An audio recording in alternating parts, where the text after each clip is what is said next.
أعوذ بالله من الشيطان الرجيم. بسم الله الرحمن الرحيم. السلام عليكم ورحمة الله وبركاته. إن الحمد لله نحمده ونستعينه ونستغفره ونعوذ بالله من شرور أنفسنا ومن سيئات أعمالنا. من يهده الله فلا مضل له ومن يضلل فلا هادي له. أشهد أن لا إله إلا الله وحده لا شريك له وأشهد أن محمدا عبده ورسوله. اللهم صل وسلم وبارك على محمد وعلى آله وصحبه أجمعين. أما بعد. Syukur kepada Allah Subhanahu Wa Taala. Hari ini kita meneruskan lagi pembacaan kitab Fiqh Al-Manhaji Mazhab Syafi'i dalam bab haji dan umrah. Kita berada di muka surat 480. Siapa yang diwajibkan mengerjakan haji dan umrah? Siapa? Orang yang diwajibkan mengerjakan haji dan umrah, siapakah mereka? Baik. Syarat yang mewajibkan haji dan umrah. Haji dan umrah wajib ke atas mereka yang mempunyai 6 syarat. Yang pertama, Islam. Hendaklah orang yang mengerjakan haji dan umrah ya beragama Islam. Kalau nyesik beragama Islam, maka nyesik wajib atau si boleh mengerjakan haji dan umrah. Haji dan umrah tidak wajib ke atas orang bukan Islam dari sudut tuntutannya di dunia, si wajib. Di dunia si wajib. Tapi nya di akhirat kelak ditanya, kenapa masuk orang haji? Oh, aku kafir. Makanya diseksa karena kekafiran. Di dunia tu nyesik dituntut karena nyesik apa? Syaratnya mesti orang Muslim. Tapi di akhiratnya tetap masih akan disoal. Okay. Sama macam sembahyang juga lah. Orang kafir ni dia wajib sembahyang cara Islam di dunia. Tapi di akhiratnya ditanya, kenapa sih sembahyang? Siap terbuka bahawa nyaya kafir. Okay. Jadi ini kerana haji dan umrah adalah ibadat yang tidak dituntut daripada orang-orang yang bukan Islam. Dan ia tidak sah dilakukan oleh orang lain, orang yang bukan Islam, karena syarat sah ibadat ialah Islam. Di dunia tu, dia si wajib. Tapi di akhiratnya tetap ditanya, kena isi mulak. Jadi soal juga. Di padang mahsyarnya disoal. Baik. Orang yang hatinya berjinak-jinak nak masuk Islam tapi belum masuk Islam pun si boleh juga. Si boleh. Masuk ke tanah haram ya dilarang. Orang yang bukan Islam. Macam ni nak mengerja haji. Okay. Kecuali lah ya masuk disebabkan oleh macam nak ngatur masjid ya, technician misalnya. Kena pernah berlaku dulu zaman saya masih sekolah. Ada orang-orang yang bukan Islam masuk ya, tujuannya untuk memperbaiki segala macam benda-benda yang orang lain si ada kemahiran dalam bidangnya. Maka yang boleh masuk tapi diawasi. Baik. Yang kedua, berakal. Artinya orang gila tidak wajib menunaikan haji dan umrah. Orang gila. Orang yang dirasuk, masanya dirasuk ya si wajib. Karena pernah berlaku dulu. Nyata kerjanya dalam jamban kerja. So, jadi orang lain no masuk jamban jadi susah. Nya si mau diam lah bilik, diam lah jamban. Perempuan tu, perempuan. Jadi ditarik so keluar si mau. Macam-macam nyuruhnya keluar si mau. Akhir ditarik ada dalam 6 orang. Naritnya keluar. Cepat juga. Keras. Nah. Akhirnya datang doktor dijek. Dijek. Hanya pun jadi lemah. Buahnya dapat, tembak keluar. Bangun daripada saya. Masuk saya lagi. Akhirnya repot dengan tabung haji. Kemudiannya pun dipindah. Ya, dipindah ke lain. Kenanya masuknya. Ya, mengikut kata maknya. Maknya, ada mak yang kan pergi haji. Maknya madah, ya aku melarang kau dulu. Jangan ngembak. Ya, mbak kau tanah suci tu. Artinya ada ngembak lah. Jangan ngembak. Ya, semandin. Ya, kau pun terseksa oleh dia jamban aja. Artinya, orang macam ni pun. Selagi nyelum siuman, masih dirasuk, sama macam orang gila lah. Makanya si wajib untuk pergi haji ataupun umrah. Okay. Karena datang sini jadi si dapat ibadat. Lalu dalam jamban aja. Baik. Kerana dia tidak dapat membezakan antara yang diperintah dan yang dilarang. Ini gaya. Ini macam orang kerasukan atau gila. Juga kerana apabila Allah SWT mengambil perkara yang telah dikurniakan, digugurkan, apa yang telah diwajibkan taklif syarak tidak akan sempurna, melainkan dengan akal yang waras, yang normal. Barulah bolehnya mengerjakan haji atau umrah. Otaknya waras, akalnya normal. Okay? Kalau si normal, apapun sebabnya. Sebab mabuk misalnya. Mabuk, limbak kita tawaf macam ni. Okay, situ pasal lah. Bahasa. Kerana orang mabuk juga termasuk orang yang hilang akalnya. Sama orang dirasuk tadi.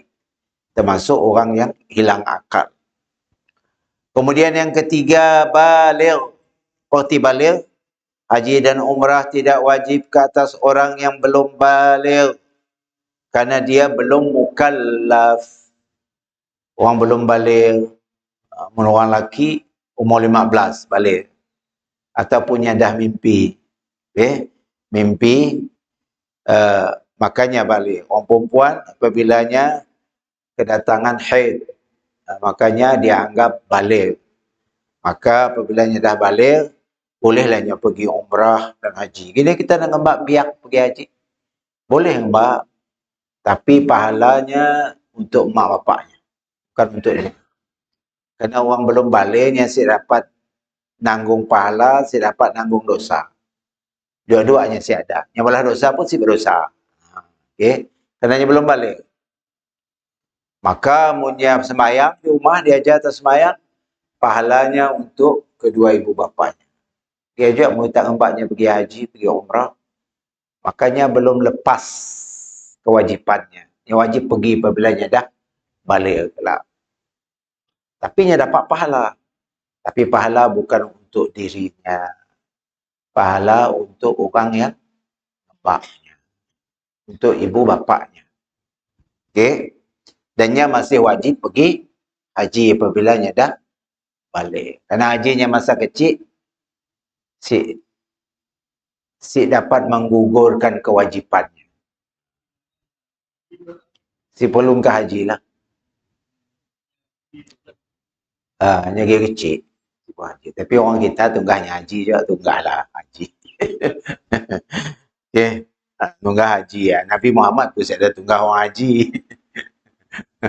Kita mengucap dua kalimah syahadah ni adalah asyhadu anna haji Muhammad Rasulullah. Saya okay. Ya di alam Melayu macam orang yang pakai haji macam ni. Sialah pakai juga hati. Nah, tandanya dah pergi haji. Baik, ia balik. Seperti mana sabda Nabi, rufi'al qalamu an salasin, anis sabi hatta yablu, wa anin naim hatta yastayqid, wa 'anil majnun hatta yabra'a. Dia angkat kalam, penulisan amal, si ditulis amalnya.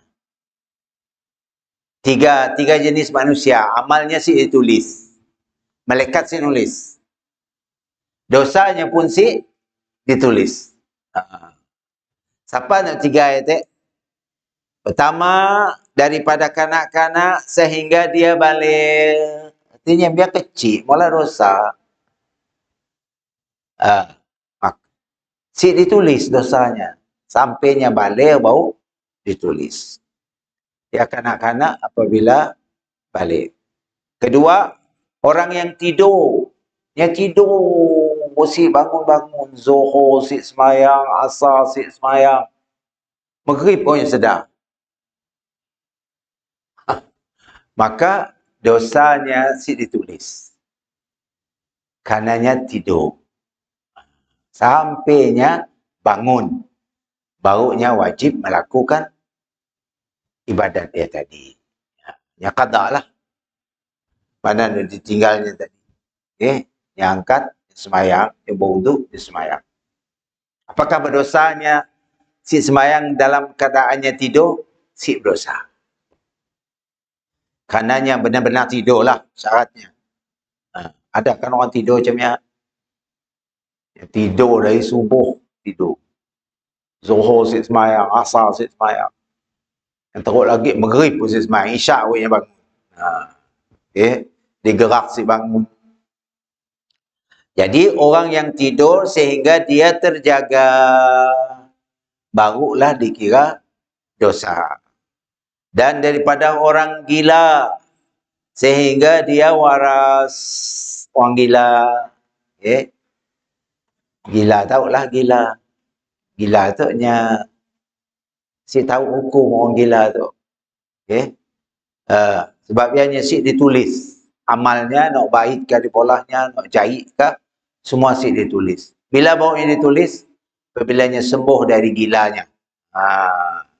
Tiba-tiba sembuh daripada gilanya, maka barulah amalnya ditulis. Okay, barulah ditulis. Punya gila dari muda, punya gila dari lahir, katakanlah. Dari remajanya gila, darinya belum baliknya gila, sampainya mati, gila, si baik-baik. Apakahnya berdosa si semayang? Si berdosa. Jangan orang gila ya. Orang gila masuk surga tau. Tapi dalam surga pula si lah nya gila kedai lagi. Bagus lah nya. Bukan ajak si dapat macam. Si tahu bah. Si tahu hukum. Berak si basuh. Kemeh si basuh. Ni kan nak semayang. Okay. Tapi punya mati syurga. Wah, yang mulia pada kita. Orang gila. Kita belum tahu masuk surga. Nya confirm dah. Okay. Nya dah confirm. Kita belum confirm. Terpulang kepada kehendak Allah Subhanahu Wa Taala. Jadi tiga jenis ya tadi manusia. Pertama kanak-kanak apabila balik. Kedua orang tidur apabilanya jaga. Dan orang gila sehingga dia waras. Sembuh daripada gilanya. Barulah dikira dosa. Dikira pahala. Mesti dikira. Hadis saya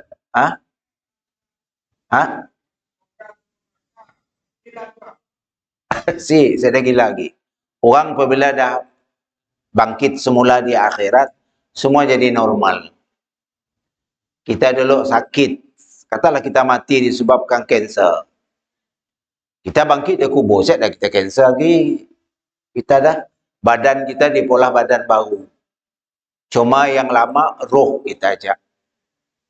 Roh kita roh lama. Sebab kita ingat, kita di dunia dulu kita ingat. Kerana roh ya roh lama. Badan baru semua. Mata baru, hidung baru, telinga baru. Sehat walafiat. Si pandai mati, si pandai sakit. Okay? Si pandai sakit, si pandai mati lagi. Sebab ialah kita tu perlu bekal. Mung kita mati, si hidup lagi, saya ada perlu bekal.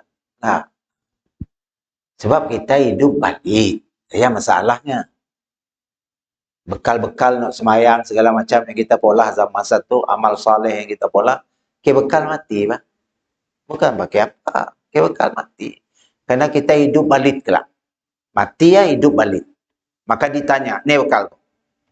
Hidup balik tak? Ni bekal. Semayang kau, puasa kau, merah kau, haji kau ni, sedekah kau, buat baik dengan orang dan sebagainya. Punya je si hidup balik. Kita sibuk semayang. Enjoy je lah. Mau mati jadi tanah lu habis cerita. Masalahnya kita tu episod baru lagi dalam kubur ya. Episod kubur. Keluar daripada kubur, episod akhirat ni. 2 episod lagi kita. 2 dunia lagi kita perlu hidup. Hidup alam kubur, dipanggil alam barzakh. Hidup alam akhirat. Nah, itulah. Yang paling takutnya, itulah 2 tu. Hidup alam kubur, hidup alam akhirat. Hidup di dunia tu, kita ada berteman. Ada anak, bini, ada kawan-kawan, tak. Tapi hidup dalam kubur, dia ada orang dengan kita. Seorang diri, tanggung sendiri semua. Soalan kubur dapat si jawab. Terpulang pada kita. Setelah kita si dapat jawab apa yang bakal berlaku, kita dipukul. Katanya tenggelam sampai 70 hasta dalam tanah, dipalu dengan besi dan sebagainya. Allahu Akbar. Supaya Nabi membukanya ngubur, apa kata Nabi? Istaghfiru li akhikum fa innahu al-ana yus'a. Mohon ampunlah bagi pihak saudara kamu yang bau kita, yang bau mati itu. Karena sekejap lagi nya akan disoal. Soal. Pakainya dapat jawab. Terpulang pada kita masing-masing, bekal kita. Dapat si bekal kita ya. Menjadikan kita dapat menjawab atau tidak. Okay, terpulang kepada amal kita masing-masing. Makanya kita perlu membawa amal. Dan yang keempat, merdeka. Zaman tu saya dagik lah. Orang-orang hamba saya dagik. Haji dan umrah tidak wajib ke atas hamba. Punya keturunan hamba karena dia tidak memiliki harta, bahkan diri dan segala miliknya adalah milik tuannya. Tu dah saya dagik zaman kita tu lah. Dan yang kelima, perjalanan yang selamat. Belon kita naik, dia selamat. Perjalanan kita selamat. Sekiranya dia bimbang dirinya diserang musuh. Perang misalnya. Kawasan Teluk perang. Dan kemudian kemungkinan belon nak ngebak jemaah haji kena tembak. Maka jangan pergi. Macam sidak nak kena tembak MH17. Ikut sidaknya madah bawa belon dia jangan-jangan ka belon dia belon bukan belon komersial. Kononnya warnanya dia lebih kurang dengan belon yang nak ditarget sidak. Maka adanya nak katanya lah. Jadi bahaya.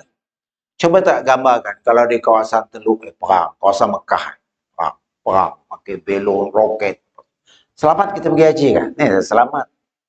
Maka dalam keadaan macam ya, si wajib pergi. Karena masih peperangan dan sebagainya. Takut sasarannya kelak terkena jemaah-jemaah haji yang pernah, yang tengah pergi pakai belon. Baik. Sekiranya perjalanan dia bimbang dirinya diserang musuh atau hartanya dirampas, ataupun perjalanan yang berbahaya karena berlakunya peperangan, dia tidak diwajibkan menunaikan haji dan umrah kerana wujudnya mudarat. Allah Ta'ala berfirman, وَلَا تُلْقُوا بِأَيْدِيكُمْ إِلَى التَّهْلُكَةِ. Dan janganlah kamu sengaja menjatuhkan diri kamu ke dalam kebinasaan. Kita tahu benda yang bahaya, maka jangan pergi. Jangan pergi. Dan yang keenam, mampu. Berdasarkan firman Allah Ta'ala, وَلِلَّهِ عَلَى النَّاسِ حِجُّ الْبَيْتِ مَنِ اسْتَطَاعَ إِلَيْهِ سَبِيلًا. Dan mengerjakan haji adalah kewajipan manusia terhadap Allah, iaitu bagi mereka yang mampu mengadakan perjalanan ke Baitullah. Mampu. Ada duit, ada kenderaan, badan sehat, ayat dipanggil mampu. Ada apa? Ini itu ada giliran tak? Giliran yang diberi oleh tabung haji. Kota lah. Si ada kota, nanti si mampu. Si pula marah. Aku lama tahun bar dulu dah penuh draft tabung haji. Tapi belum ditunggah. Artinya kau si mampu. Si bung repak lah. Si mampu. Mau ingin nak nangga Mekah, nangga Madinah, pergi umrah je dulu. Sementara nunggu, kita dipanggil kota ya tadi. Okay. Dan berdasarkan hadis Ibnu Umar radhiyallahu anhu katanya, seorang lelaki datang menemui Nabi SAW dan berkata, "Wahai Rasulullah, apakah yang mewajibkan haji?" Sabda baginda, bekalan dan pengangkutan. Nah, ya jawab Nabi. Bekalan, duitlah. Untuk membolehkan kita beli tiket, olah visa, olah pasport dan sebagainya. Tambang kapal terbang. Ayat dipanggil pengangkutan. Hadis tu riwayat Tirmizi, katanya hadis tu tarafnya hasan. Bekalan dan pengangkutan dalam hadis ini menafsirkan kalimah kemampuan yang dinyatakan dalam Quran. Bagaimana terisinya maksud kemampuan?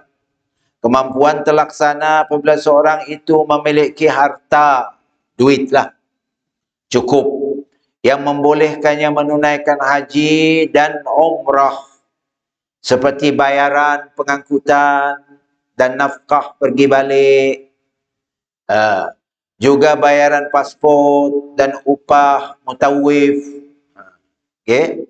yang diwajibkan oleh pemerintah pada hari ini, macam mana di pola tabung haji lah. Harta ini tidaklah lebihan daripada hutang. Syaratnya bayar lo hutang. Mau hutang git bertimbun, jangan pergi haji dulu. Bayar duit nak tabung haji tu. Kem bayar hutang dulu. Takut mati. Apabila mati, orang masih ada hutang, rohnya si dapat naik ke langit. Rohnya gantayangan antara langit dan bumi. Okay. Si dapat, si diterima, naik ke sini. Kan orang kat cabut nyawa kan di bak atas nyawanya. Menghadap Allah SWT. Orang masih ada hutang, Allah SWT hantarnya balik. Okay. Sebab ya dalam Islam, bayar hutang dulu. Macam orang pesaka nak mak bapak kita meninggal. Tanya hutangnya dulu. Bayar hutang baru bagi faraid. Selesai dah hutang mak bapak, baru faraid di pesaka dibahagikan. Jangan terus dibagi, sedangkan hutang mak bapak yang pun harta dulu masih ada. Selesaikan hutangnya dulu. Okey, hutangnya selesaikan dulu. Kalau ada duit lah, cukup duit ya, selesaikan hutang. Mun bayar hutang habis lah, saya ada pesaka lah. Saya perlulah faraid. Karena hutang, duitnya habis bayar hutang mak bapaknya. Mungkin ada hutang, masanya hidup dulu. Okay? Sebab ia penting. Sebab ia Nabi pada di situ, tadi sungguhnya Allah SWT tadi, harta itu hendaklah lebihan daripada hutang dan nafkah keluarga yang tinggal. Katalah bininya tinggal, pergi haji. Perlu ada nafkah ditinggal kepada isteri dan anak-anaknya yang tinggal. Okay. Keluarganya tidaklah lebihan daripada hutang dan nafkah keluarganya sewaktu ketiadaannya. Sebulan misalnya, berapa perlu ditinggal kepada anak bini, maka ditinggalkan. Satu, Kedua, bayar hutang. Lebih ya, baru pakai pergi haji. Okay. Punya pergi haji juga, sedangkannya berhutang, makanya dianggap orang yang tidak mampu boleh nyensip pergi haji. Karena di akhirat, kenapa sih pergi haji? Aku banyak hutang Tuhan. Okey, tidak masalah. Tapi kau kena si pergi haji, malas untuk pergi. Ya, problem. Karena ya rukun Islam. Kena pergi ke London.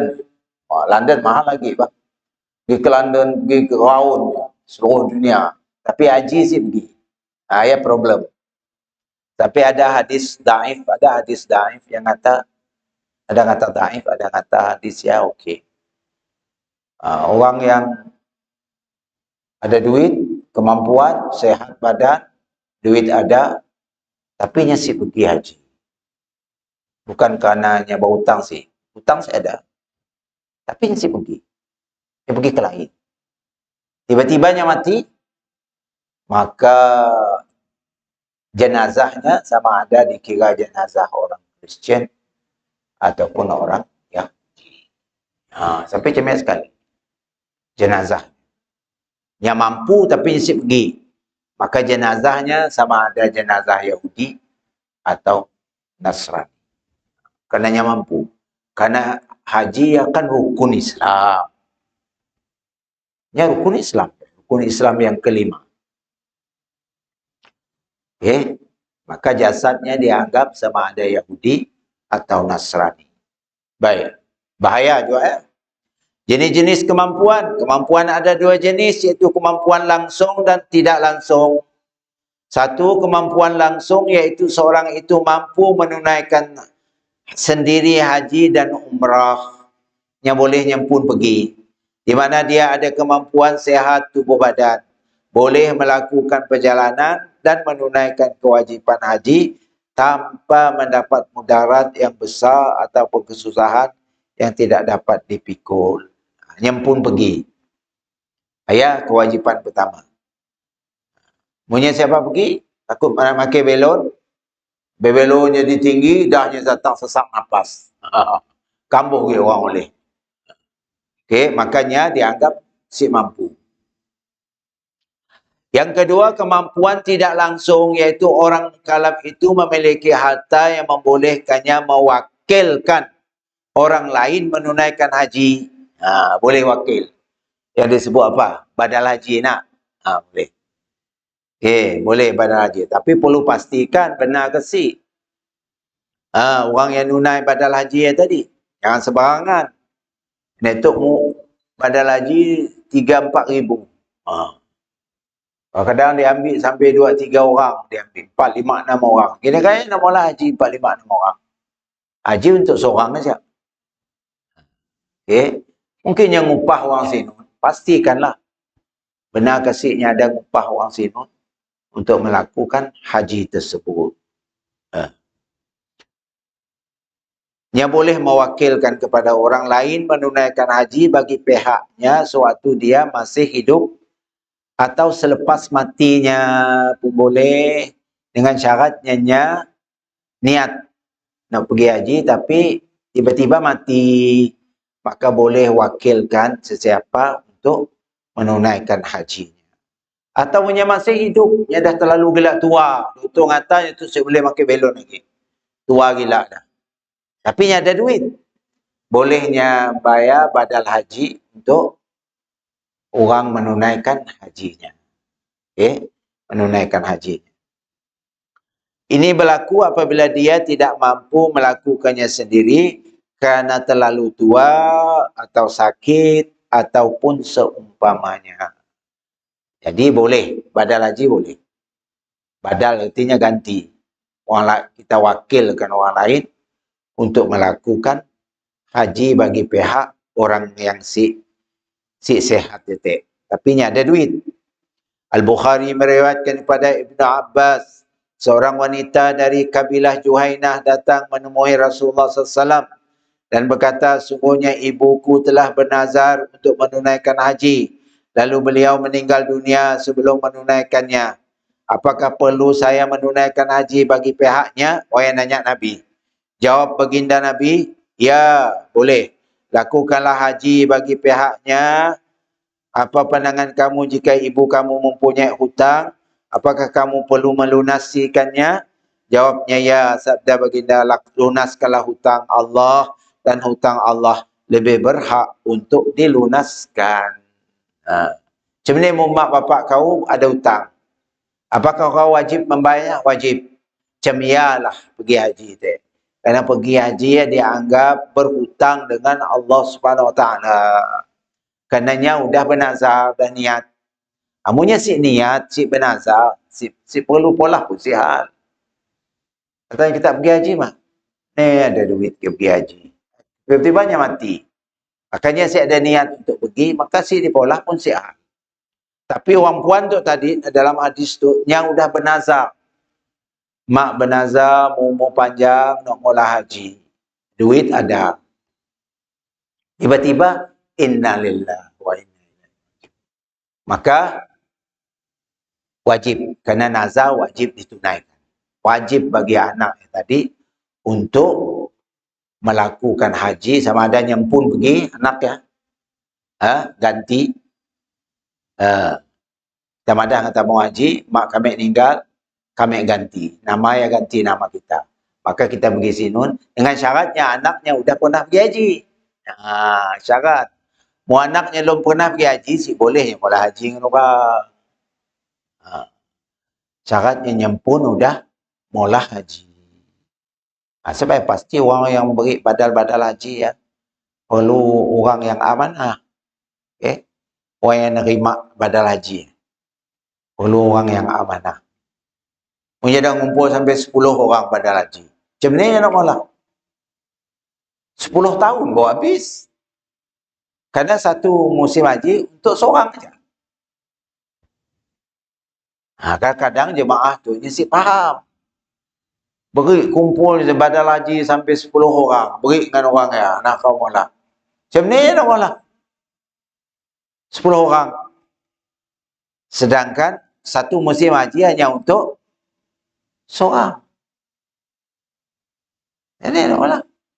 10 tahun lah. Baru habis. 10 orang tu. Perlu faham. Kadang-kadang jemaah yang beri badal haji nyampun yang si faham. Okey, diberi sampai 10 orang. Pernah dulu berlaku di Mekah. Nyatanya duduk tepi tabung haji di Mekah masa saya tahun 80-an. Ada borang, ada apa semua, ada form lah. Siapa nak badal haji, sip form. Dia dapat mengumpul sampai beratus badal haji. Coba tak bayangkan. Mun seorang 3,000. Mun sampai 100 orang. Kali 3,000. Akhirnya ditahu oleh sidak pegawai tabung haji. Makanya ditangkap biar kata. Biar pelajar. Ditangkap, diambil semua duit yang dikumpul dengan borang-borang diisi. Kayaknya nipu orang. Saya madah tadi perlu waspada. Kadang-kadang orang kita tu nyasi faham tidak dengan badal haji tu. Nah, fikir je kedak umrah. Umrah kan boleh pola 2, 3, 4 kali, 10 kali pun boleh pola setahun dah. Hanya fikir badal haji macam ni juga. Haji ni haji sekali setahun aja. Ni pola 2, 3 kali. Dan orang seorang ni pola untuk 5 orang sekali untuk seorang ni haji untuk seorang. Okey, yang pola. Sedangkan duit diambil tadi banyak. 10 orang. 30,000, 3,000. 4,000, 40,000. Macam ni nak malah. Jadi perlu hati-hati. Badal haji tu perlu hati-hati. Orang yang benar.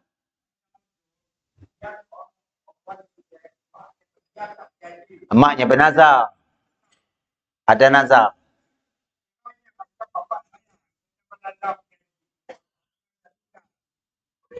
Boleh tak mula? Sunat aja tak mula, bukan wajib. Mun bernazar, wajibnya molah.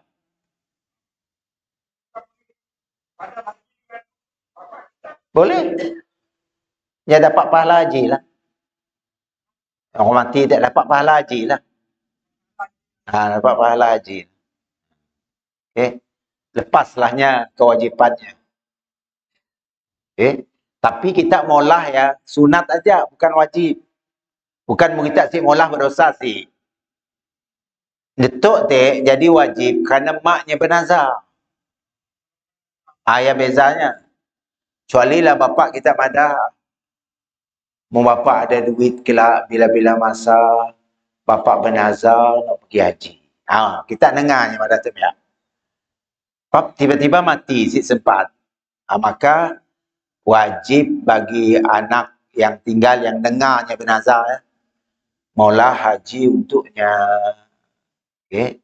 Tapi mau nyesik bernazar, sunat aja kita maulah. Kita si maulah pun si berdosa. Maulah pun bagus. Si maulah pun si berdosa. Ia ajak beza. Dalam lafaz An-Nasai tersebut, seorang lelaki berkata kepada Rasulullah SAW, sesungguhnya bapakku, untuk bapak tadi mak, telah meninggal dunia dan belum menunaikan haji. Apakah perlu saya menunaikan haji untuknya? Sabda Nabi, apakah pandangan kamu sekiranya bapak kamu mempunyai hutang? Adakah kamu perlu melunasnya? Jawabnya ya. Sabda baginda, hutang Allah lebih berhak untuk dilunaskan. Okay? Karena pergi haji ya dianggap macam hutang dengan Allah Subhanahu Wa Taala. Baik, dalam Sahihain diriwayatkan seorang wanita daripada kabilah Khat'am berkata, wahai Rasulullah, sungguhnya perintah Allah Ta'ala kepada hambanya tentang haji telah terkena kepada bapakku. Seorang yang terlalu tua dan tidak mampu duduk di atas tunggangan. Apakah saya perlu menunaikan haji untuknya? Jawab baginda, ya, boleh. Bapaknya dah terlalu tua, tapi duit ada. Siapa pergi haji? Siapa naik belon? Macam ni. Maka anaknya maulah haji untuk bapaknya tadi. Kalau anak dia sudah nyempun dah pergi haji syaratnya. Bolehnya maulah haji untuk bapaknya ataupun maknya tadi. Dan orang nak diupah kita maulah badal haji ya, dengan syarat orang ya sudah pernah pergi haji. Jangan orang yang nyempun baru nak pergi juga. Kita ngupahnya maulah haji, saya boleh. Karenanya belum pernah pergi haji. Ini kayaknya maulah haji dengan orang. Itu yang banyak sih dipaham oleh orang-orang yang ngupah badal haji ya. Akhirnya teraniaya, dah tendang. Macam ni, ni tahu, dah mula haji, ni tahu. Duit dah beri. Saya dah buktinya mula. Kecuali tu ada orang mula badal haji dengan mak menekan saya. Haji tu nak. Yang sambil mula haji, kena tu senang diambilnya video. Yang baca niat untuk mak menekan saya, sebutnya. Mula haji untuk sekian-sekian nama, sekian-sekian. Masanya tawaf, ambil gambar kirumnya dengan saya. Masanya sa'i, masanya wukuf di Arafah. Masanya melontar di Jamrah, Mina, Jumrah. 3 Jumrah ya, diambilnya di kirumnya. Jadi tenanglah, puas hatilah. Okey, yang mula. Tapi, apakah ada yang mula macam ni? Zaman gini tu kan senang. Sambilnya mula ya, dia dapat kawannya sebelah yang angkapnya, berniat dan sebagainya. Untuk mula haji. Wukuf di Arafah. Melontar di Jamrah. Tawaf, sa'i. Yang bertahalul. Semua ditunjuknya. Ya okey lah. Kita puas hati. Okey, kalau tidak, macam ni kita nak tahu. Yang maulah kan isi. Siapa maulah, saya tahu siapa.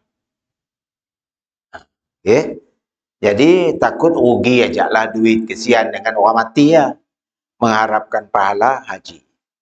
Baik, perhatian. Siapa yang mempunyai modal perniagaan, dia wajib menggunakannya untuk menunaikan haji dan umrah. Orang bisnes lah.